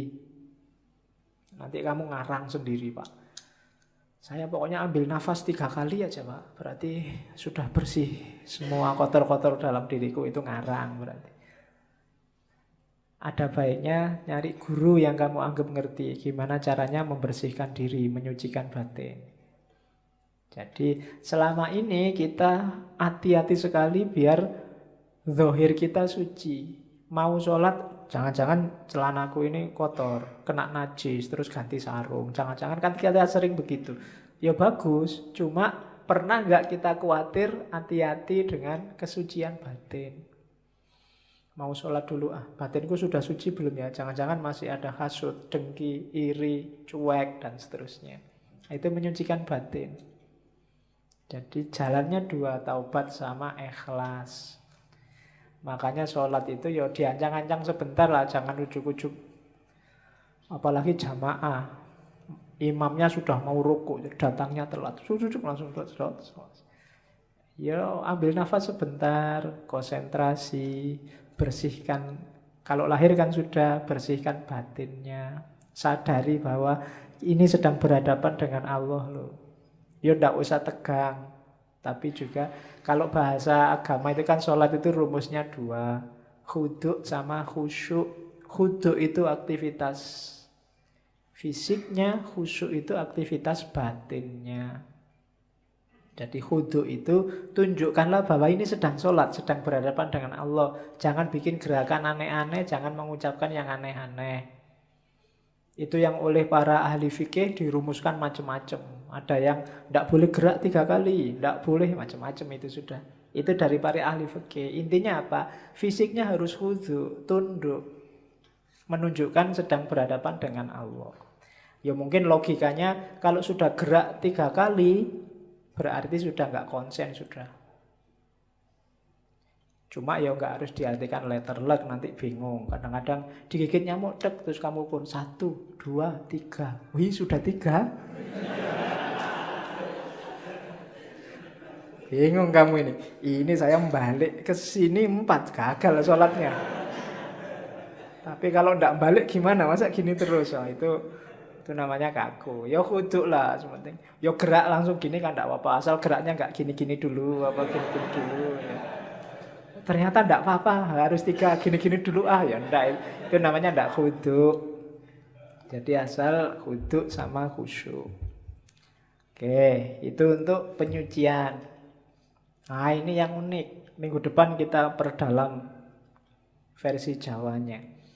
Sholat. Ya nanti dijelaskan panjang tentang sholat 5 waktu ya.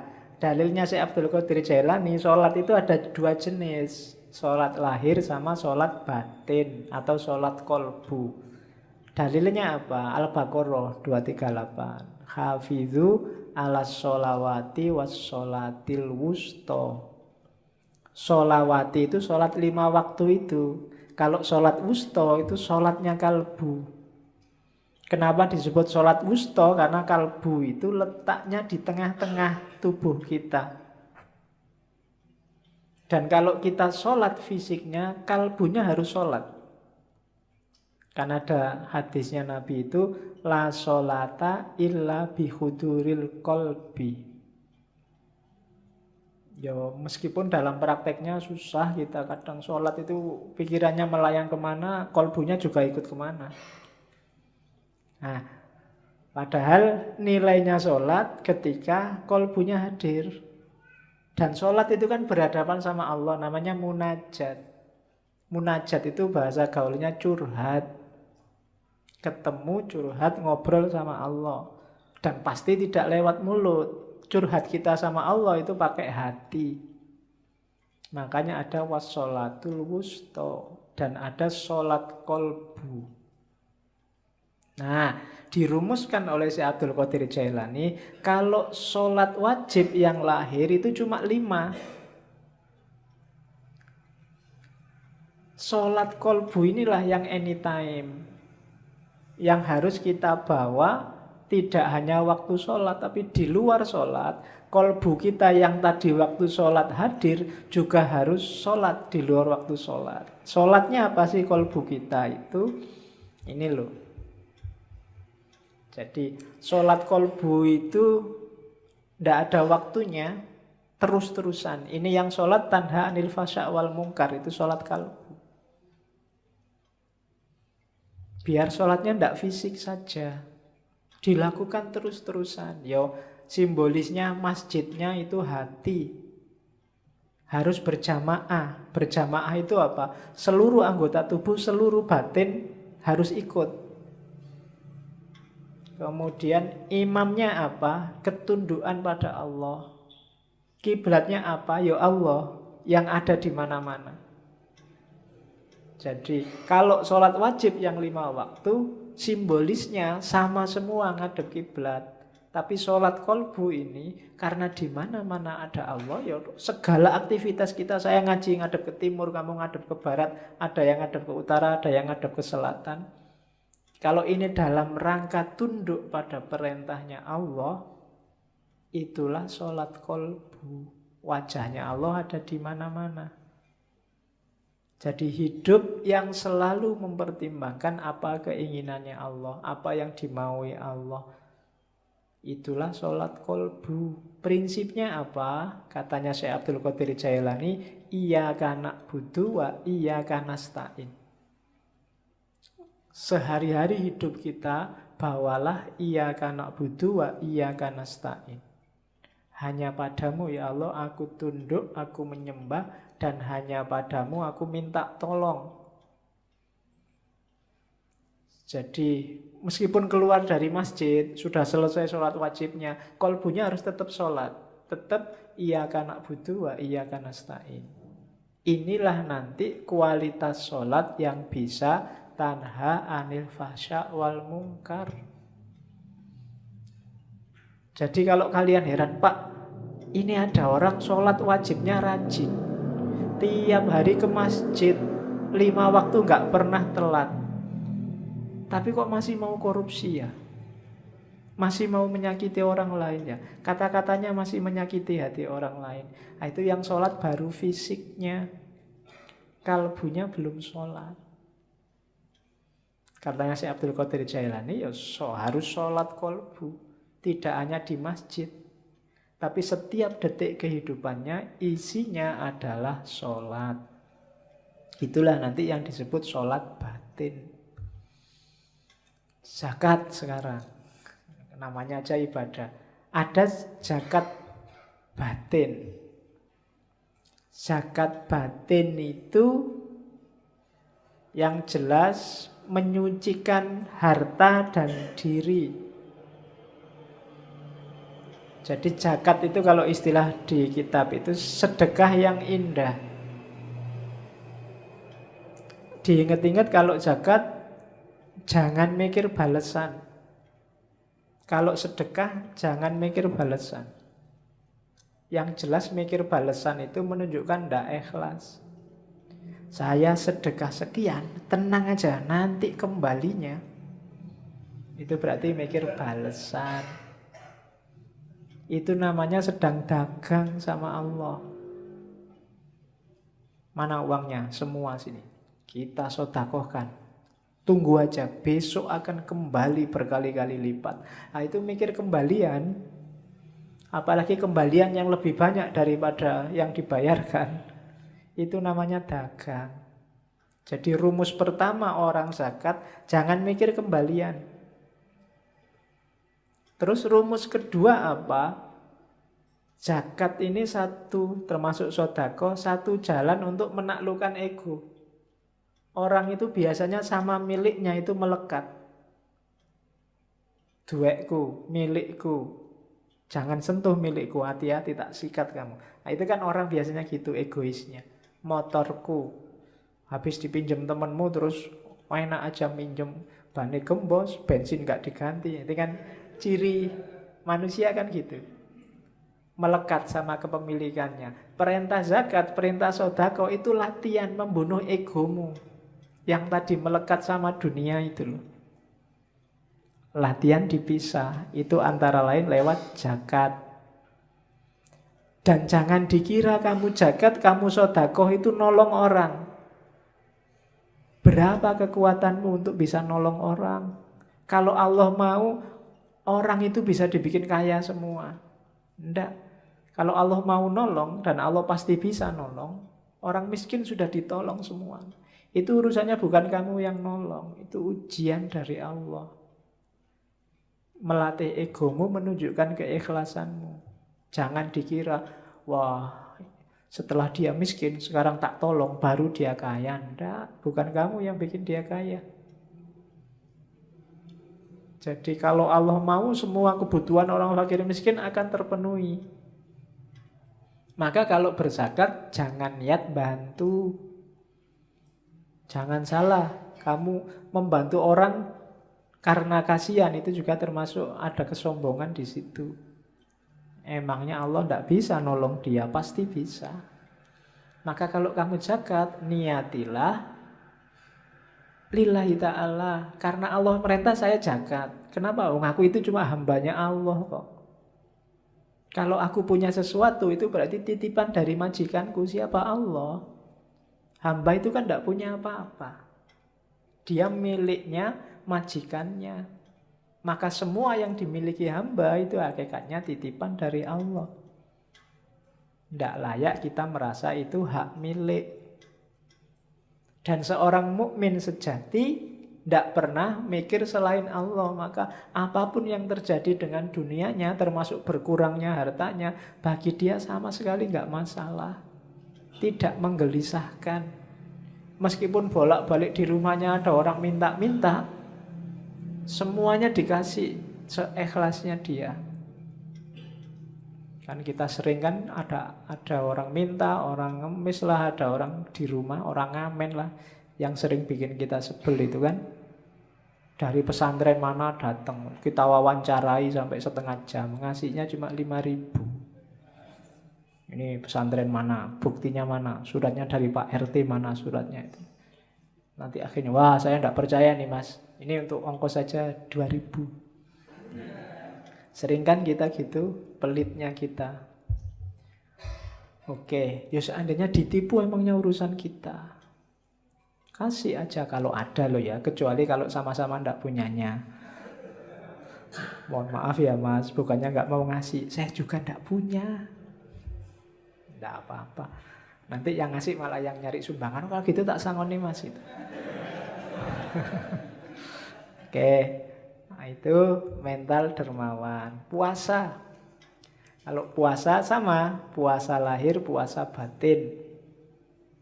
Puasa batin itu kemampuan kita mengendalikan sendiri full time. Kalau puasa lahir kan yang wajib 1 bulan Ramadan. Tapi puasa batin, kemampuan kita untuk tidak tergoda, terkendali, menghadapi dunia. Satu-satunya orientasi kita hanya Allah. Pingin sih ini, tapi kalau ini Allah tidak suka. Tidak aku Allah saja. Pingin sih itu, tapi kalau kayak gitu Allah tidak suka. Tidak Allah saja. Itulah puasa batin. Kalau puasa batin, anytime. Kayak sholat tadi. Kalau yang lahir sih cuma yang wajib 1 bulan Ramadan. Puasa batin katanya Syekh Abdul Qadir Jailani ya bisa batal juga. Batalnya apa? Kalau kita tergoda oleh dunia berarti saat itu kita batal. Kalau batal gimana? Ya dimulai lagi dari awal. Jadi itulah puasa lahir dan puasa batin. Terus haji.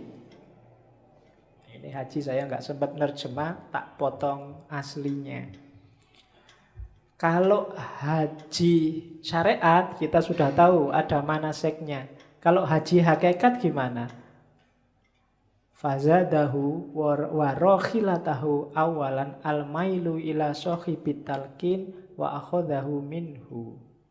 Ini maksudnya apa? Untuk haji rohani, haji itu kan perjalanan suci. Perjalanan suci kalau rohani namanya suluk. Adanya di mana? Tasawuf.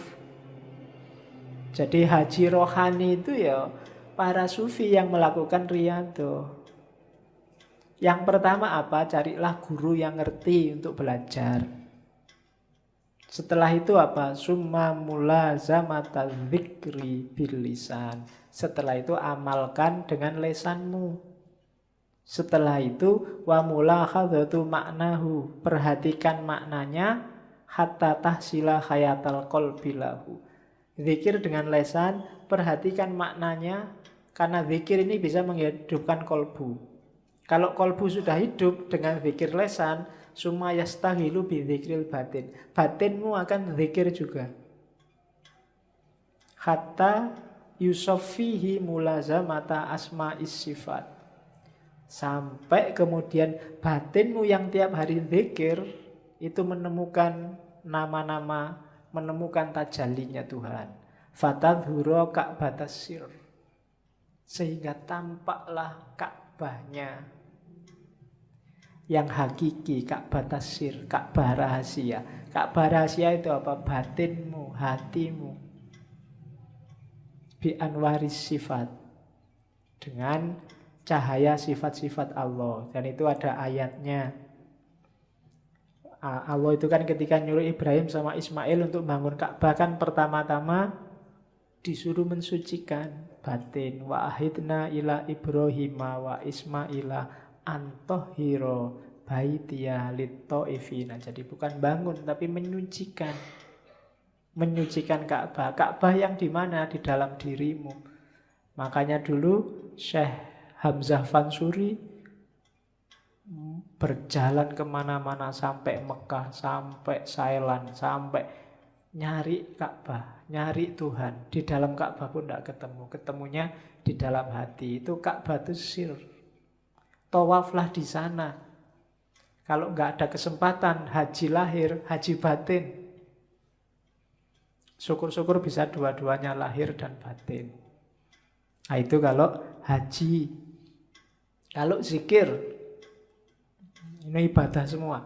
Kalau zikir, enggak saya baca ya, langsung ringkas. Ada zikir lisan, ada zikir nafas, ada zikir qalb, ada zikir ruh, ada zikir sir, ada zikir khafi, ada zikir ahfal khafi. Itu dari luar semakin ke dalam, semakin ke dalam. Saya jelaskan agak cepat, nanti dengarkan rekamannya lagi. Yang pertama zikir lesan, gampang. Mulutmu menyebut asmanya itu zikir lesan. Tujuannya apa zikir lesan? Mengingatkan hati. Yudzakirul qalb, biar gak lupa sama Allah, dibantu oleh lesannya. Karena hati ini sering bolak-balik. Kalau kualitasnya sudah bagus, zikir nafas. Zikir nafas itu zikrun ghairu mafsmu. Kalau hatimu bilang Allah, kamu bisa merasakan. Mulutnya diem. Tapi di sini Allah, Allah itu zikir nafas. Orang bilang suara hati. Kayak ada film yang bisa mendengarkan hatinya orang ngomong.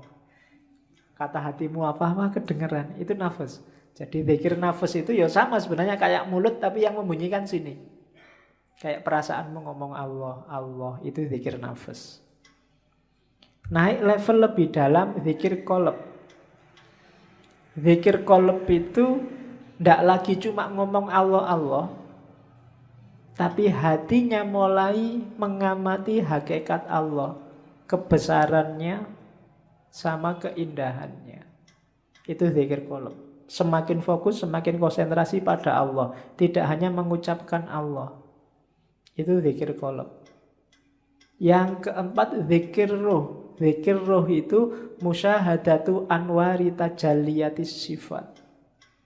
Zikir ruh itu ketika orang melihat apapun Yang terlihat hanya Allah.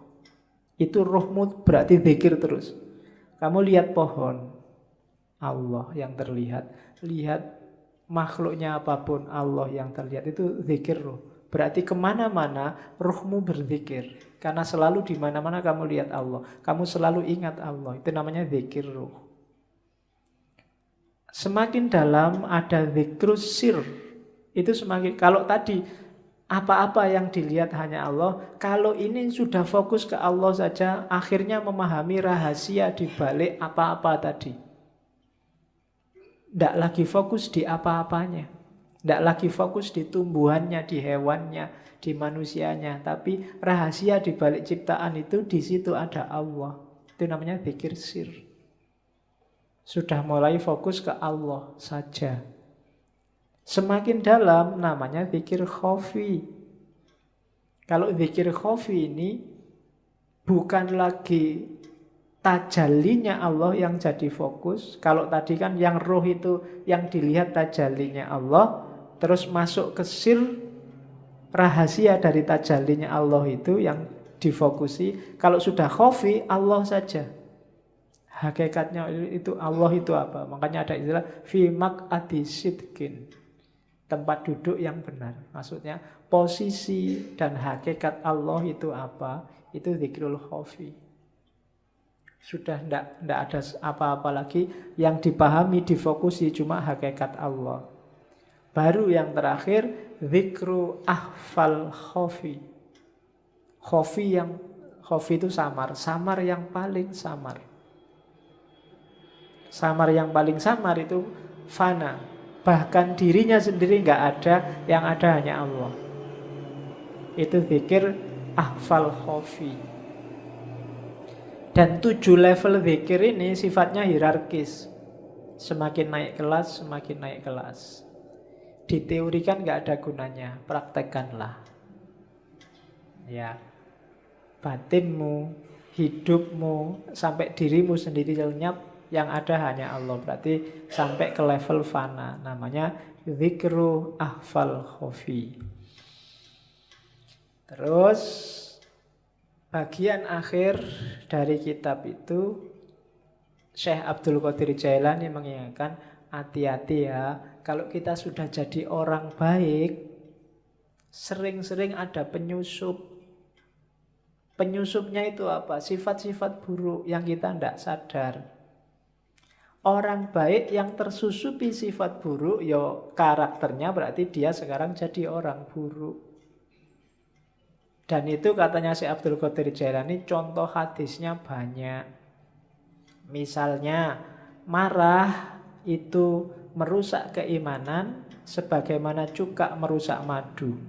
Al-ghadabu yufsidul iman kama yufsidul khallu pada madu. Jadi hati-hati ya orang beriman, ojo nesunan, ojo ngamuan. Kalau kamu ngamuan, imanmu rusak. Jangan beragama dengan marah. Marahmu itu merusak imanmu sebagaimana cuka merusak madu. Ini hadis populer sebenarnya. Cuma kita jarang merenung, jarang tafakur. Jangan-jangan kita golongan orang beragama yang ngamuan. Begitu kamu ngamuan, ya berarti imanmu rusak. Kayak madu yang dirusak oleh cuka. Ada lagi contohnya. Al-hasadu yakulul hasanat kama takulun narol khatobah. Ini hafalan zaman sanawiyah dulu. Hasad itu membakar kebaikan sebagaimana api membakar kayu. Hasad itu senang lihat orang lain sumpek dan sumpek lihat orang lain senang.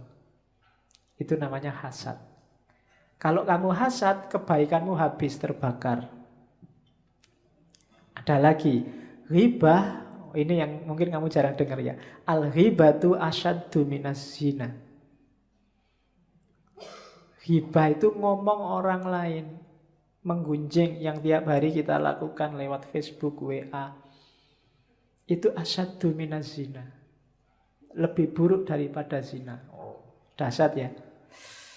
Tapi jangan dibalik ya. Daripada kita ghibah, zina aja lah. Iya, mikirmu mesti gitu.